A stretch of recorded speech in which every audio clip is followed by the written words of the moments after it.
और अब बात करते हैं खबरों की। लोकसभा चुनाव से जुड़ी बड़ी खबर सामने आ रही है। बीजेपी काट सकती है वरुण गांधी का टिकट। मेनका गांधी को पीलीभीत से चुनाव लड़वाने की चर्चा। मेरठ में भी नया चेहरा हो सकता है बीजेपी का प्रत्याशी। मेरठ से अरुण गोविल का नाम तय माना जा रहा है। कैसरगंज से ब्रजभूषण की जगह दूसरा प्रत्याशी उतारे जा सकते हैं। सूत्रों के हवाले से ये जानकारी सामने आ रही है। ब्रजभूषण की जगह अब कैसरगंज सीट से कोई दूसरा प्रत्याशी चुनावी मैदान में उतारा जा सकता है। कल हो सकती है केंद्रीय चुनाव समिति की बैठक, तो बीजेपी वरुण गांधी का टिकट काट सकती है। मेरठ में भी नए चेहरे को चुनावी मैदान में उतारने की बात कही जा रही है। वहीं मेरठ में अरुण गोविल का नाम सामने आ रहा है। बात करें कैसरगंज सीट की तो बताया जा रहा है ब्रजभूषण शरण सिंह को यहां से हटाकर किसी नए प्रत्याशी को चुनावी मैदान में उतारा जा सकता है। तो बीजेपी वरुण गांधी का टिकट काट सकती है। लोकसभा चुनाव से जुड़ी बड़ी जानकारी सामने आ रही है और लोकसभा चुनाव में अब बीजेपी में कई नए चेहरों को मौका मिल सकता है, जिसमें अब बताया जा रहा है मेरठ सीट से अरुण गोविल का नाम तय माना जा रहा है। और इसी खबर पर ज्यादा जानकारी के साथ लखनऊ से प्रियम पाठक स्टेट हमारे साथ जुड़ गए हैं। प्रियम, बीजेपी की ओर से बताया जा रहा है कि इस बार वरुण गांधी का टिकट काट सकती है, क्या जानकारी है?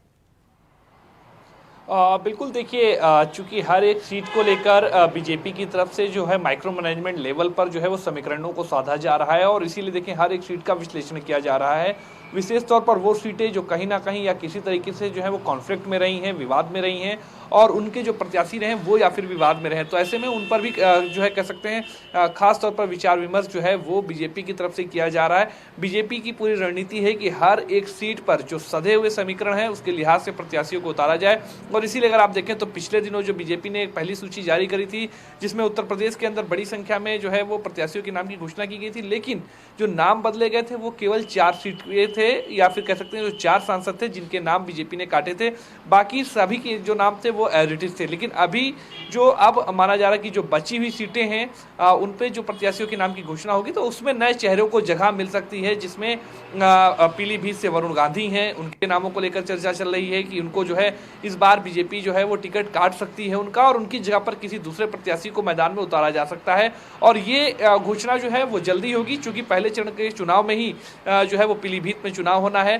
तो ऐसे में नामांकन की जो तिथि है वो 28 तारीख है, तो उससे पहले ही जो पूरी जो कह सकते हैं कार्यवाही है वो बीजेपी करेगी और जल्दी प्रत्याशी के नाम की जो है वो घोषणा करेगी। इसी तरीके से केसरगंज से विधायक हैं ब्रजभूषण शरण सिंह, तो उनके नाम को लेकर भी काफ़ी विवाद रहा और जिस तरीके से पूरा विपक्ष भी उनको लेकर घेरता रहा है, सरकार को घेरता रहा है, तो उस लिहाज से माना जा रहा है कि उनके टिकट को भी जो है वो काटा जा सकता है और उनकी जगह पर किसी नए प्रत्याशी को बीजेपी जो है वो मैदान में उतार सकती है। इसी तरीके से मेनका गांधी को लेकर भी जो है वो नाम चल रहा है और ऐसे कई अन्य सीटें हैं जहां पर अब माना जा रहा है कि इस बार जो बीजेपी अपनी सूची जारी करेगी, जो दूसरी सूची जारी करेगी, उसमें जरूर बड़ी संख्या में जो पुराने नाम है वो कटेंगे और नए नामों को जो है उनमें जगह दी जाएगी। तो ये कहीं ना कहीं कह सकते हैं कि बिल्कुल बीजेपी विशेष तौर पर हर एक सीट को लेकर उसने मंथन किया है और विशेष तौर पर उन सीटों पर जिसमें जीत का अंतर या तो बहुत कम था, 4 से 5 हजार वोटों का अंतर था, या फिर हार का मार्जिन भी जो था वो 4 से 5 हजार था। तो ऐसे में जो सीटें हारी थी जिनका मार्जिन बहुत कम था उनको कैसे जीता जाए और क्या कमी रह गई थी 19 के चुनाव में जिस वजह से उन सीटों को बीजेपी ने लूज किया था और क्या वहां के समीकरण थे, तो उन सभी चीजों को लेकर अध्ययन किया गया है, हर एक सीट का विश्लेषण किया गया है और उसके बाद अब ये माना जा रहा है कि जल्दी जो बीजेपी अपनी दूसरी सूची जारी करेगी उसमें नए कई नाम जो है वो शामिल होंगे और जिनको अब बीजेपी जो है वो दिल्ली पहुंचाएगी। तो इसलिए बीजेपी पूरी तैयारी कर रही है, हर एक सीट को लेकर अध्ययन किया गया है, हर एक सीट का समीकरण चाहे वो जाति समीकरण हो, क्षेत्रीय समीकरण हो या अन्य समीकरण हो, सभी को बाकायदा साधा गया है, हर एक सीट का अध्ययन किया गया है। वहां पर सर्वे रिपोर्ट्स क्या कुछ कह रही हैं, लोगों का क्या मूड है, पार्टी ने इंटरनल सर्वे भी कराए हैं, वहां पर जो लोकल रिपोर्ट्स हैं वो क्या कुछ कह रही हैं, हर एक चीज को लेकर अध्ययन किया गया और जो कैंडिडेट्स इन सभी पैमानों पर खरा उतरेगा उन्हीं को बीजेपी जो है वो मैदान में उतारेगी। और इसीलिए माना जा रहा है कि जो पहली सूची बीजेपी ने जारी करी थी उसमें उन सबके नाम थे जो पहले से सांसद हैं और उनका परफॉर्मेंस बेहतर थी तो उनको वापस रिपीट किया गया था। लेकिन अब माना जा रहा है कि इस बार जो सूची आएगी उसमें बड़े पैमाने पर जो है वो जो नाम है वो काटे जाएंगे और नए नामों को जो है उसमें जगह मिल सकती है। जी प्रियम, अगर बताया जा रहा है कि वरुण गांधी को बीजेपी टिकट नहीं देती है तो निर्दलीय चुनावी अखाड़े में उतरेंगे। देखिए, ये तो चूंकि सभी प्रत्याशियों के पास में एक ऑप्शन रहता है कि अगर कोई पार्टी उनको टिकट नहीं देती है और उनको लगता है कि उनका क्षेत्र में जनाधार है, वो जीत सकते हैं या दूसरों के लिए चुनौती बन सकते हैं, तो निर्दलीय रूप से चुनाव लड़ते हैं। और ये लोकतांत्रिक व्यवस्था के तहत है। तो माना जा रहा है कि जरूर कि वरुण गांधी जिस तरीके से कुछ नाराजगियां जो है वो बीजेपी के साथ में देखने को मिली हैं, तो ऐसे में माना जा रहा है कि अगर उनको बीजेपी टिकट नहीं देती है तो वो निर्दलीय या फिर वो और दूसरा उनके पास क्या ऑप्शन होगा उसको भी वो देख सकते हैं। क्या किसी अन्य पार्टी के प्रत्याशी को समर्थन दे सकते हैं या फिर जो है वो खुद अपना निर्दलीय जो है वो नामांकन करेंगे, तो ये जरूर देखना होगा। फिलहाल अभी चूंकि इंतजार है कि बीजेपी जब अपने सीटों पर प्रत्याशियों की घोषणा करेगी तो उसके बाद देखना होगा क्या कुछ जो है वो लिस्ट में निकल कर आता है, किन लोगों के नाम रहते हैं, किन लोगों के नाम करते हैं। अभी हालांकि कयास लगाए जा रहे हैं। बीजेपी एक ऐसी पार्टी है जिसमें कई बार जो कयास लगाए जाते हैं वो अधिकतर गलत साबित होते हैं और बीजेपी उसके अलग ही कुछ कर रही है और सोच रही होती है। तो कहीं ना कहीं अभी थोड़ा सा इंतजार भी करना होगा। हालांकि माना जा रहा है कि तो सुल्तानपुर सीट से जो है वरुण गांधी जीत भी चुके हैं और उनका सियासी लिहाज से देखें तो दबदबा भी काफी रहा है, लेकिन अब जो है पीलीभीत से मेनका गांधी को चुनाव लड़ाने की चर्चा है। बिल्कुल, देखिए इसीलिए माना जा रहा है कि मेनका गांधी जो कि अभी तक सुल्तानपुर से चुनाव लड़ती रही, तो उसमें एक परिवर्तन हो सकता है। लेकिन अभी देखिए केवल माना जा रहा है, कयास लगाए जा रहे हैं, इन सभी आधारों पर बीजेपी की रणनीति को जस्टिफाई कर पाना मेरे ख्याल से थोड़ा सा मुश्किल रहता है। क्योंकि कई बार हमने देखा है कि बीजेपी को लेकर कई बार कयास लगाए जाते हैं, नामों को लेकर चर्चा की जाती है या फिर अन्य चीजों को लेकर कयास लगाए जाते हैं, लेकिन जब जब वो एग्जीक्यूट होते हैं तब देखने को मिलता है कि वो कयास हर तरीके से गलत साबित होते हैं। तो इसलिए अभी इस बात को कह पाना कि ऐसा हो रहा है या ऐसा होगा, ये थोड़ा सा जरूर मुश्किल होगा। लेकिन माना जा रहा है कि हाँ, नाम जो है वो जरूरी सी बात है कि बड़ी संख्या में कटेंगे और ये दूसरी सूची जो होगी उसमें माना जा रहा है कि कई ऐसे नाम होंगे जो पहली बार होंगे जिनको मैदान में उतारा जाएगा, या कई ऐसे नाम होंगे जिनको पहले मौका दिया गया था लेकिन अभी मौजूदा वक्त में वो जो है वो जो सांसदीय का चुनाव है वो पिछली बार नहीं लड़े थे। तो ऐसे में अब उन लोगों को भी जगह दी जा सकती है या फिर अन्य दलों से जो नेताएं हैं उनको भी उसमें जगह दी जा सकती है। लेकिन क्या कुछ पूरा रहेगा, ये जब तक बीजेपी अपनी दूसरी सूची जो है वो जारी नहीं करती तब तक वो स्पष्ट पूर्ण रूप से नहीं हो पाएगा। जी प्रियम, बहुत बहुत शुक्रिया आपका तमाम जानकारी के लिए। तो मेरठ से अरुण गोविल का नाम तय माना जा रहा है और इस बार अगली लिस्ट में जो है बताया जा रहा है कि कई नए चेहरों को शामिल किया जा सकता है।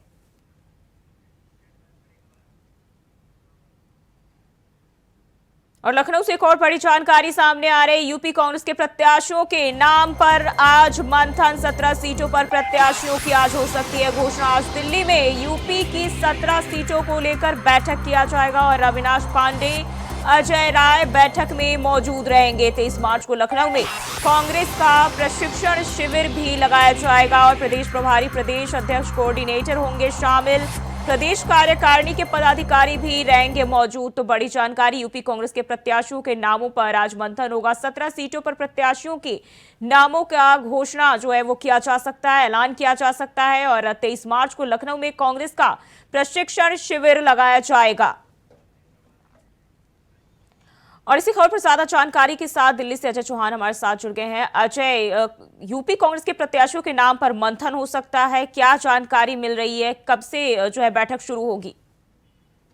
देखिए, अगर बात करें जिस तरह से यूपी चुनावों को लेकर कांग्रेस संज्ञान ले रही थी और 17 नामों को लेकर घोषित किया जाएगा, उससे पहले बता दें कि अभी 11:30 बजे कांग्रेस AICC में बैठक है जो अध्यक्ष अमेरिका खड़के और राहुल गांधी की दोनों साझा करके एक प्रेस कॉन्फ्रेंस की जाएगी। इसमें साझा किया जा रहा है कि जिस तरह से चुनाव की तैयारी है उसमें किस तरह से उनके नाम घोषित किया। उसके बाद 3:30 बजे इसको मंथन किया जाएगा, यानी कि उससे पहले प्रेस कॉन्फ्रेंस की जा रही है, तैयारियां की जा रही है, किस किस को कहां से टिकट दी जाएगी। हो सकता है इस प्रेस कॉन्फ्रेंस में राहुल गांधी और खड़के दोनों घोषित करें और उनके जो प्रवक्ता साथ बैठे हो, तो ये माना जा रहा है कि आज 17 सीटों पर कांग्रेस अपने उम्मीदवारों की लिस्ट जारी कर सकती है। जी, और बात करें तो अमेठी और रायबरेली सीट पर अभी भी सस्पेंस बरकरार है। क्या लगता है इन जगह से कांग्रेस की ओर से कौन से उम्मीदवार उतारे जा सकते हैं? देखिए, जैसा भी मैंने बताया कि अभी 11:30 बजे कांग्रेस AIC हेडक्वार्टर के अंदर प्रेस कॉन्फ्रेंस है, क्योंकि 3:30 बजे जो 17 कैंडिडेटों का नाम है उनको घोषित हो सकती है, उन पर चर्चाएं की जाएंगी। उससे पहले ही राहुल गांधी और मनोहर खड़गे एक साथ प्रेस कॉन्फ्रेंस कर रहे हैं। हो सकता है इसमें जो चिंतित तरह है, रायबरेली की बात करें, कई जगह से नाम है जहाँ पर चुनावों को लेकर राहुल गांधी भी सस्पेंस में और जो सोनिया गांधी है वो भी अब सस्पेंस में के चुनाव लड़ेंगे या नहीं लड़ेंगे, इसमें मंथन किया जा रहा है। तो हो सकता है कि आज 17 जो कैंडिडेट है उनके जो नाम उजागर किए जाएंगे तो हो सकता है इसके अंदर राहुल गांधी का भी जी नाम हो, अच्छा, लेकिन सोनिया बात गांधी का भी। करें जिन 17 प्रत्याशियों के नामों पर चर्चा की जाएगी, क्या इसको लेकर कोई जानकारी सामने आ रही कि कौन कौन से उम्मीदवार होंगे जिनके नामों पर चर्चा हो सकती है? देखिए कई नाम आगे चल रहे हैं, लेकिन अभी वो नाम सारे इन्होंने कोई घोषित नहीं किए, ना ही किए, लेकिन लिस्ट जारी किया है। लेकिन 11:30 कोई ना कोई उसमें नाम जरूर घोषित करेंगे, क्योंकि 11:30 प्रेस कॉन्फ्रेंस है, क्योंकि 17 नामों से पहले ही जो संसद राष्ट्रीय अध्यक्ष वो मौजूद रहेंगे, राहुल गांधी मौजूद रहेंगे।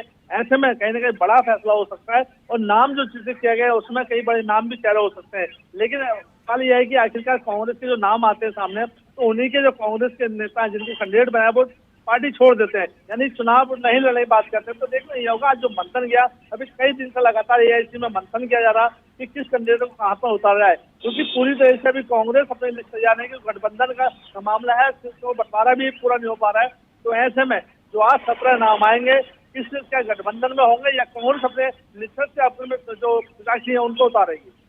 जी, और बात करें अजय, यूपी की जो सीटें हैं, अगर कांग्रेस की बात करें तो मुरादाबाद, रामपुर और पीलीभीत सीट जो है यहाँ पहले चरण में ही चुनाव हो, लेकिन अभी तक प्रत्याशियों का जो है कोई भी अता पता नहीं है, किसी भी तरह की घोषणा नहीं की गई है। बिल्कुल, देखिए जो ही अगर बात करें मुरादाबाद की बात करें, बीजेपी का, रामपुर की बात करें, रामपुर के सांसद जो पूर्व प्रखंड रहे उन्होंने उनको हराया और फिर उन्हीं को टिकट दिया, घनश्याम सिंह लोधी को। उसके बाद पीलीभीत की बात करें, वो भी बीजेपी के कब्जे में है। तो कांग्रेस ये देखना चाहती है कि किसको वहां पर कैंडिडेट उतारा है, क्योंकि बहुमत चेहरा बहुत जरूरी है, बिना चेहरे के कोई भी कैंडिडेट सामने नहीं आएगा। जनता भी चाहती है कि जो हमारे बीच रहता है, जो हमारे हमें समस्या सकता है कि काम क्या है, तो ऐसे चेहरे को कांग्रेस ढूंढ रही है, लेकिन बीजेपी पहले ही उतार चुकी है। अब इनको देखना है कि उनके सामने किस चेहरे को उतारे ताकि वो सीट हासिल करे, क्योंकि रामपुर सीट एक ऐसी सीट है जो हमेशा बीजेपी से दूर रही, लेकिन इस बार पहली बार हुआ कि काफी समय के बाद बीजेपी के हाथ में आई है, लेकिन फिर वही मौका दिया है। तो लगता है कि कहीं ना कहीं कांग्रेस को वहां पर कोई कैंडिडेट मजबूत उतारना पड़ेगा, जिससे कि रामपुर सीट या मुरादाबाद सीट उनके हाथ में आए। जी बिल्कुल अजय, और देखना होगा कि कांग्रेस किन किन प्रत्याशियों को मौका दे सकती है। बहुत बहुत शुक्रिया आपका तमाम जानकारी के लिए। और बढ़ते हैं आगे, बदायूं से बड़ी जानकारी सामने आ रही है। दो सगे भाइयों की हत्या का मामला, Badaun double murder, postmortem report आई सामने। बड़े बच्चे आयुष के शरीर पर 9 घाव, छोटे बच्चे आहान और फहानी के शरीर पर 11 घाव मिले हैं। गर्दन पर धारदार हथियार से वार के कारण हुई मौत। जावेद पर पुलिस ने 25,000 का इनाम घोषित किया है। जावेद की तलाश में पुलिस ने छापेमारी की, साजिद को पुलिस कर चुकी है ढेर। तो बड़ी जानकारी, डबल मर्डर मामले में बड़े बच्चे के शरीर पर 9 घाव के निशान मिले, वहीं छोटे बच्चे के शरीर पर 11 घाव के निशान मिले हैं। बताया जा रहा है कि गर्दन पर धारदार हथियार से वार किया गया, जिसके चलते दोनों की मौत हो गई। तो पोस्टमार्टम रिपोर्ट आ गई है और इसमें खुलासे किए गए हैं। तो दो सगे भाइयों की हत्या कर दी गई थी और फिलहाल जो है उसकी पोस्टमार्टम रिपोर्ट सामने आ गई है। और इसी खबर पर ज्यादा जानकारी के साथ विजय कुमार संवाददाता हमारे बदायूं से साथ जुड़ गए हैं। विजय, क्या अपडेट निकल के सामने आ रही है? पोस्टमार्टम रिपोर्ट जो है वो सामने आ चुकी है। जी देखिए, बता दूं जिस तरह से देखिए पोस्टमार्टम रिपोर्ट में खुलासा हुआ है कि बच्चों के शरीर से 21 बार हमले किए गए थे, जिसमें बड़े जो बच्चा था उनके 12 बार और छोटे वाले के जो है 9 बार जो है धारदार हथियार से हमला किया गया था। जिसमें पोस्टमार्टम रिपोर्ट में खुलासा हुआ है कि उनके दोनों बच्चों के शरीर पर 21 घाव के निशान मिले हैं, जिन्हें अब देखना ये कि कितनी बेरहमी से जब बच्चों का कत्ल हुआ तो उसमें कितनी बेरहमी से जो है उनका कत्ल किया गया था कि बार पे बार लगातार जो है हमले करते गए, चले गए और बच्चे चीखते रहे होंगे और इसके बाद बच्चों ने जो है दम तोड़ दिया। इसको लेकर के देखिए बदायूं पुलिस की बड़ी कार्रवाई कहा जाए तो देखिए 3 घंटे के अंदर एक जो है आरोपी का जो है मुठभेड़ में ढेर कर दिया गया था। दूसरा जो है उसकी तलाश में 5 टीमें लगा दी गई हैं और बदायूं पुलिस ने जो है 25,000 रुपए का इनाम भी घोषित कर दिया है। अब जो 5 टीमें आरोपी की तलाश में लगाई गई है उनको देखते हुए यदि आज आरोपी नहीं मिलता है तो उस पर जो इनाम है और भी बढ़ाया जा सकता है। जी विजय, अगर बात करें तो 2 आरोपी थे जिनमें एक को पुलिस ढेर कर चुके, लेकिन दूसरा अभी भी गिरफ्त के बाहर है। क्या लगता है कब तक उसे उस पर शिकंजा कसा जा सकता है, कब तक पुलिस उसे हिरासत में ले सकती है? देखिए, जिसके लिए बदायूं एसएसपी ने 5 टीमें जो है चयनित की है। 5 टीमें लगातार आस-पास के जिलों में और जहां-जहां उसके ठिकाने उन पर छापेमारी कर रही है और उनकी तलाश में लगातार जुटी हुई है। और इसको लेकर के प्रशासन ने देखिए 25,000 रुपए का इनाम भी आरोपी पर घोषित कर दिया है। अब देखना ये है कि कब आरोपी पकड़ा जाता है। हालांकि सूत्रों के हवाले से ये भी खबर आ रही है कि अभी सरकार इस पर इनाम और भी बढ़ा सकती है अगर पुलिस के अगर हत्या नहीं करता है तो। जी, अगर बात करें आरोपी के परिजनों की, उन लोगों ने क्या कहा है? जो छुपा हुआ है, फरार है, उसको लेकर क्या कोई जानकारी किसी तरह की सामने आ रही है? देखिए, परिजनों की उसके अगर बात करें हत्यारोपी की, तो मां का कल एक बयान आया था कि ऐसे बेटे को मुझे नहीं चाहिए जो अगर जिसने एक माँ के 2 मासूम बच्चों को जो है उसकी गोद से छीन लिया। ऐसे मासूम बच्चों का जो उसने दर्दनाक हत्या कर दी, तो ऐसे बेटे से तो मैं बिन बेटे की ही माँ अच्छी है। तो इस तरह से परिजनों की जो प्रतिक्रिया है, तो ऐसे अगर उन्होंने अपराध किया है तो उनको कोई उससे गिला नहीं है और ऐसे अपराधियों को तो सजा मिलनी ही चाहिए। ये परिवार का जो है बयान है। जी विजय, बहुत बहुत शुक्रिया आपका तमाम जानकारी के लिए। और बढ़ते आगे, मथुरा के थाना सदर बाजार पुलिस ने 12 मार्च को वरिष्ठ पुलिस अधीक्षक के आवास के बाहर खड़ी आर्टिगा गाड़ी का शीशा तोड़कर 1,48,000 रुपए चोरी कर ले जाने की घटना का खुलासा किया, जहां पुलिस ने 4 अभियुक्तों को मुठभेड़ में गिरफ्तार कर लिया। पुलिस मुठभेड़ में 2 अभियुक्त घायल हो गए, जहां मुठभेड़ में दोनों के पैर में गोली लगी है। तो पुलिस और बदमाशों के बीच मुठभेड़ हुई, मथुरा का यह मामला बताया जा रहा है और दोनों बदमाशों के पैर में गोली लगी, जिससे दोनों ही घायल हो गए हैं।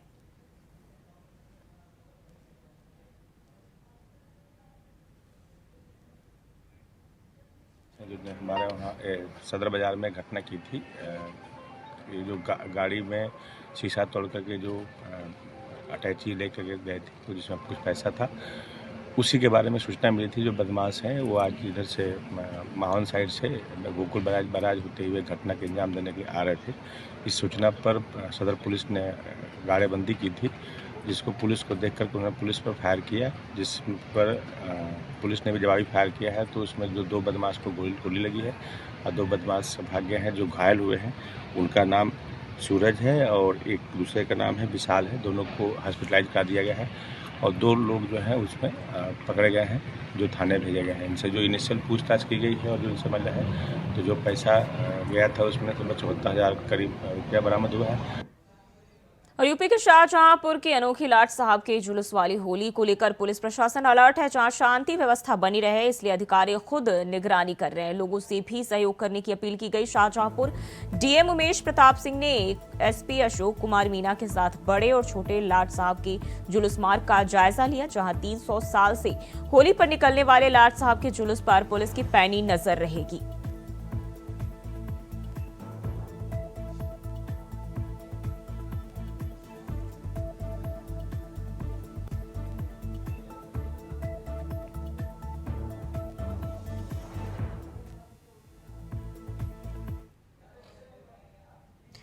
और अमेठी से बड़ी खबर सामने आ रही, युवती की पिटाई का वीडियो वायरल होने का मामला। खबर चलने के बाद तिलोई सीओ ने खबर का लिया संज्ञान। वायरल वीडियो की जांच पड़ताल करने के दिए बयान। युवती के पिटाई करने वाले खुद युवती के परिजन। 1 महीने पहले का बताया जा रहा वायरल वीडियो मोहनगंज कोतवाली क्षेत्र का बताया जा रहा है वीडियो। तो खबर चलने के बाद तिलोई सीओ ने खबर का संज्ञान लिया, जिसके बाद पता चला कि युवती के परिजनों ने ही युवती की पिटाई की है। तो अमेठी से यह खबर सामने आ रही है, युवती की पिटाई का वीडियो वायरल हो गया, जिसके बाद इस मामले में संज्ञान लिया है। मोहनगंज कोतवाली क्षेत्र का ये वीडियो वायरल वीडियो बताया जा रहा है।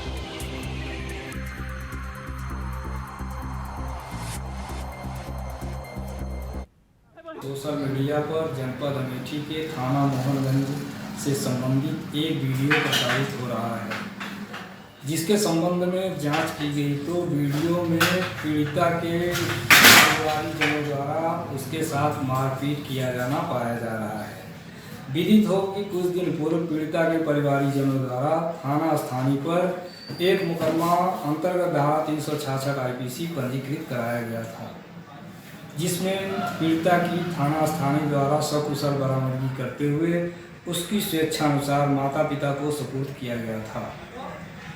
पुनः पीड़िता के कुछ असामाजिक कृत्य से नाराज होकर परिवारिक जनों द्वारा मारपीट की घटना कारित की गई है, जिसके संबंध में उचित विधिक कार्रवाई की जाए। और बढ़ते आगे, यूपी एसटीएफ ने 1 करोड़ से ज्यादा की कीमत की सुपारी से लदे चोरी हुए ट्रक को पुलिस ने बरामद कर लिया। गुवाहाटी से दिल्ली जाने के दौरान यह ट्रक चोरी हुआ था, जहां एसटीएफ ने 5 शातिरों को गिरफ्तार किया है। चोरी हुई सुपारी कानपुर से बरामद की गई, जहां कानपुर के सुपारी व्यवसायी को यह सुपारी बेची गई थी।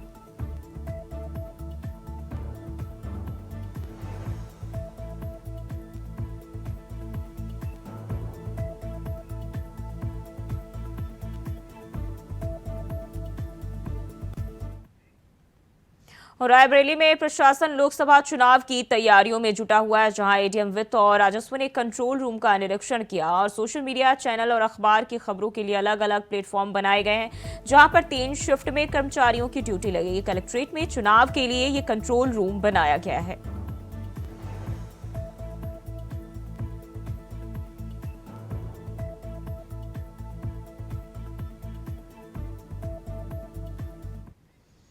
बढ़ते हैं आगे, संभल में पुलिस हिरासत से फरार हुए बदमाश से दोबारा पुलिस के साथ मुठभेड़ हो गई, जहां उसके पैर में गोली लग गई। इससे पहले पुलिस मुठभेड़ में घायल होने के बाद उसे अस्पताल में भर्ती कराया गया था, जिसके बाद वहां से बदमाश फरार हो गया था। पुलिस का कहना है कि बदमाश ने पुलिस पर गोली चलाई तो पुलिस की जवाबी फायरिंग में बदमाश के पैर में गोली लगी।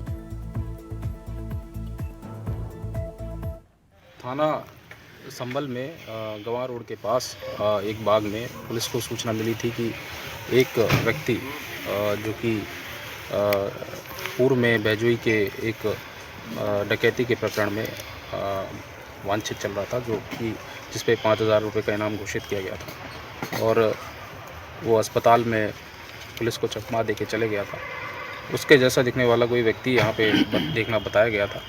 पुलिस की टीम उसी सूचना पर यहाँ पे पहुँची और यहाँ पर जब पुलिस टीम पहुँची तो उसके द्वारा पुलिस की पार्टी पर फायर किया गया। तो उसी की जवाबी कार्रवाई में पुलिस टीम द्वारा भी फायरिंग की गई थी, जिसमें अभियुक्त के पाँव में गोली लगना पाया गया है। और अभियुक्त का नाम चांद बाबू पुत्र बाबू है, जो कि पूर्व में डकैती घटना में वांछित था और उस पर 5,000 रुपये का इनाम भी था। उसको अस्पताल भेजा गया है, जहां पे उसका उपचार किया जा रहा है। पुलिस और बदमाश के बीच मुठभेड़ हुई, जिसमें बदमाश जो है घायल हुआ है और फिलहाल उसे अस्पताल में भर्ती कराया गया। और बुलेटिन में फिलहाल के लिए बस इतना ही। खबरों के लिए बने रहिए इंडिया वॉइस।